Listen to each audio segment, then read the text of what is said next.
time we get to some burning questions heading into this new season, which basically means we're going to put you guys both on the spot and make you make some decisions, which everybody loves. So we'll start with the divisions. They are new. They are realigned. Which division do you think will be the toughest each? Well, for me, I've kind of resettled my thinking on this because originally it was I went with the East. You torn up about it. I had to think about it. I went with the East, but now I'm settled in on the North just because there's more travel, so that's a factor. And, you know, there's going to be such intensity in Canada on these 7 teams. And it's tight. I don't think, you know, people say, well, who's going to win it? I don't know. I mean, I don't know if there's a lot. The teams are about the same in a lot of ways.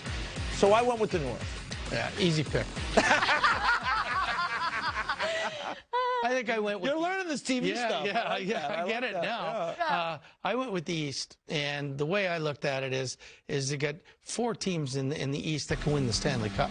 And when you bring the Bruins over, and you've already got the Flyers on the move. You got the Capitals there. You got the Rangers and the Islanders that they're done. Or the Rangers are done rebuilding, and they're ready to go. The Islanders think they're right there. They were in the Final Four last year. They're in the Final Four. Now, you know, I mean, Buffalo is much improved. I'm going, man, every game there is going to be a battle royal. All right, well, it's going to be fun to watch, that's for sure. And every team is playing the teams in their division so many times. Everybody's talking about these rivalries being renewed and reignited and intense. Which rivalry do you think will be the most heated? Yeah, you know, again, there's a lot to choose from. Totally. And right away that came to mind for me was Oilers and Flames for sure. And I thought Montreal and Toronto as well would be interesting because they're both actually pretty good teams now.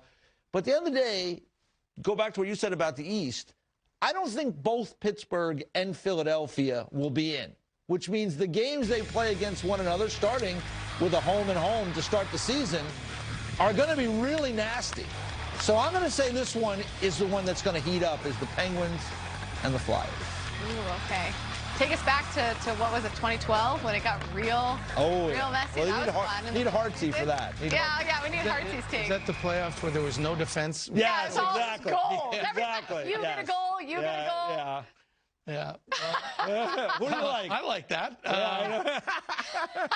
No, I chose the Avs against the Knights and the Golden Knights. And the reason is both of them are, they call for it to be winning the Stanley Cup. Peter Angelo, that was the piece de resistance for Vegas, okay? And then if you look at every publication now, it's the Colorado seems to be the choice.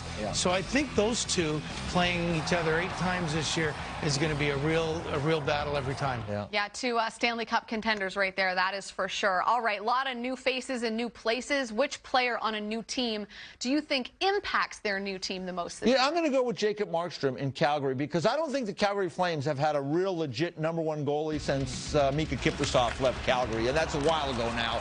Markstrom was really good in Vancouver. He's found his way. He kind of developed there after being originally drafted by the Florida Panthers.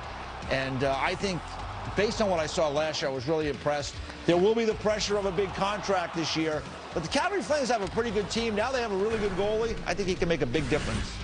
And he will. I firmly believe that he's going to be a difference maker. And I chose Peter Angelo in Vegas. And the reason, I know he's it's an easy choice because he's making the most money and he's the most sought after. But now you got Peter Angelo, captain of a Stanley Cup team, coming in. I think the respect that he's going to just instantly bring to that team is going to put them a little bit over the top. And we're getting word from our research team right now. Vegas actually going with 5D tonight in their opener. When you have a guy you're paying $9.5 million to, I guess, you know, maybe go 4. I don't know. Money thing. Yeah, but that's a little bit of breaking news there. Yeah, but it puts a little extra stress. I mean, you know, having to play 5D in National Hockey League game. 5D happens a lot, so it's not a big deal. You get an injury from a defenseman, and the D usually that game really come up because they love playing more. What I'm worried about is who's the 13th forward who's not going to play at all. You know, I mean, then it becomes a little bit dicey because the forwards don't get as much ice time as the D, and then unless you're a 3-line team, that fourth line and that extra guy aren't going to play much. You know what it is? The 5D is fine as long as it's the right 5. Yeah. Well said.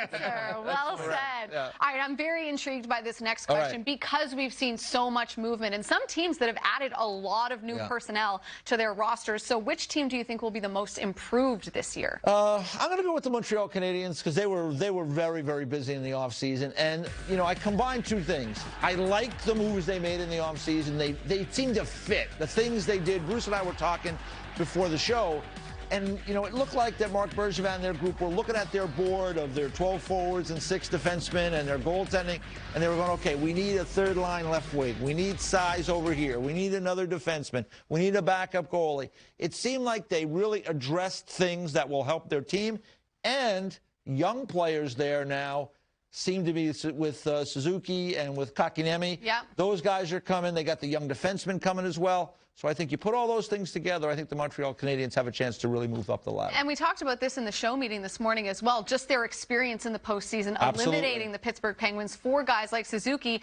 and Jesperi Kotkaniemi, who really was like up and down all season, was really struggling to sort of find his spot with that team, you know, has a great playoff, and all of a sudden that's all forgotten, and he feels a lot more confident heading into a new season. So they are definitely an interesting team to watch. Bruce, how about you? Who's most improved? I would have maybe chose Montreal, but I mean, EJ chose Montreal in the north for everything, so we couldn't go there.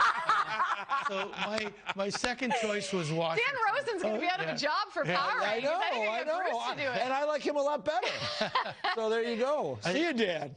I thought Washington made a lot of improvements, and just, you know, they know that their guys are getting older. They know, like from Peter, who's a great coach, and is what he's done with the first year behind a bench of any new team is as good as anybody's ever done. But you add Big Z and the leadership that he brings in, the stabilization on that defense, and I think that team itself is ready to go, and they know that they don't have many years left to be an elite group, and I think this is the year that they're going to put it all together again. Ooh, how many goals is Ovi going to get? This was not a planned question, but you just made me think of it. So He's I'll seen just a lot on of the them. spot. Yeah, what do you think? I said 35. I said earlier today, I thought 35 goals for Ovi in 56. Look, he's going to stand in that spot and he's going to score. I don't care if he's 90. Nobody's going to stop that shot when he gets it away. So he's going to have that ability. The chase for Gretzky's record. The story continues this season. All right, final question. All right. And maybe the one everyone at home always wants to know. Who's your pick to win the Stanley Cup? Well, Bruce said it before. They're the in vogue pick, right? So I'm not afraid to make the in vogue pick. You're like Frank the favorite here. I don't know. Montreal Canadiens. I don't know if that's a favorite. But I'm going to go with the Avalanche. I just think they're loaded. I mean. Wow, each doing his research before the show. Try to find these things where we can. And researchers have got a lot of good packets here. But I just think they're loaded everywhere. And you have McCarr on defense, and now you're going to maybe have Bowen Byram at some point moving forward. My only concern is the goaltending going to be good enough when push comes to shove, right? Grubauer got hurt twice last year. So is he going to be able to stay healthy? I don't know if Francouz is the guy. If Grubauer were to falter, maybe Joe Sakic addresses that at some point. Yeah. That's my only concern. It's a big concern, as you know. Goaltending is a concern. But, boy, I love their team. They can go. They got, 6 through 12 forwards. They've got no weaknesses, and I agree with you. And they're going to be hard to play against every game. But I think my choice was Tampa. Okay. And, if any team other than Pittsburgh years ago that could win back-to-backs, I think it's them. Look, they're going to get Kucherov back for the playoffs. That's true. And they didn't have Stamkos all last year. And the way, when I just look at things, and we were talking about depth, when I see Tyler Johnson or Luke Shen on the taxi squad, man, they got to have a good team. I don't know who's there, but they got to be good. So that's just the way I look at it. They got the best goalie, best defenseman in the league. They're a hard team to beat. That's true. Oh, my gosh. And we got one of the best analysts in the game. That's Bruce right. on fire. Here's my 2 cents that nobody asked for. I'm going to go with the Vegas Golden Knights. Okay. I'm gonna say Vegas because I think that they've got a lot of experience now in the postseason. They've got a good team. They've got that #1 defenseman that you talked about earlier, Pietrangelo, and they have goaltending. They do. So, they have a lot of goaltending, but maybe too much. But they might have too much goaltending. We'll see. We'll see. We'll see how it plays out. I hope nobody gets hit with a sword during the season. Oh my gosh! Don't bring that up. The drama. The drama.